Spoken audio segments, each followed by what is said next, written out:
as more than 2,000 American soldiers and sailors lay dead among the burned ruins of Pearl Harbor's battleships, planes, and airfields.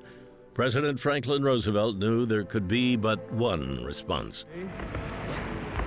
December 7th, 1941, a date which will live in infamy. The United States of America was suddenly and deliberately attacked by naval and air forces of the Empire of Japan. Less than 24 hours after the attack on Pearl Harbor, President Roosevelt addressed a joint session of Congress, an impassioned oratorical display that demanded a declaration of war against Japan. No matter how long it may take us to overcome this premeditated invasion, the American people in their righteous might will win through to absolute victory. Within an hour of the speech, Roosevelt had his declaration of war. The President's signature speeds our total defense, energies, and resources to all-out victory. 3 days later, Germany and Italy declared war on the United States. America immediately responded and declared war on Germany and Italy. Across the country, young men raced to recruiting stations, while civilian defense efforts kicked off in every town and city. Everyone readied for the sacrifices that would soon accompany total war. Hollywood's most famous movie stars leave the film capital to help the government sell war bonds. Irene Dunn, Ronald Colman, Hedy Lamarr, Greer Garson, all part of a contingent of some 50 screen celebrities giving their time and talents to aid the national war effort. The home front would witness a rapid transformation.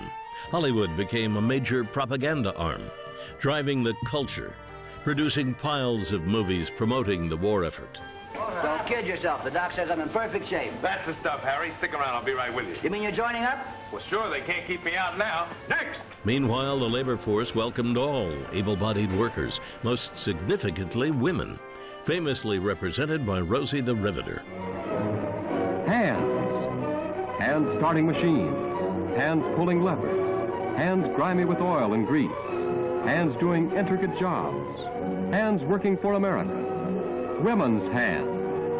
From machining to shipping, women have so efficiently played the dominant role in making this turbo supercharger that American aviators today are able to fly higher and faster than their enemies. These girls are proud to have a share in making possible aircraft performance unequaled anywhere in the world. By early 1942, the United States implemented a rationing system, everything from rubber to gasoline, butter and bread. Yes, ladies and gentlemen, it is a horrifying fact that waste, sheer, needless, unforgivable waste, accounts each week for more than 2 million loaves of bread. Bread that is ammunition as vital as bullets in this war. Leisure time was slashed dramatically as well. Hardly an ounce of effort was spared for the battles that raged in Europe and the Pacific. We are now in this war. We're all in it, all the way.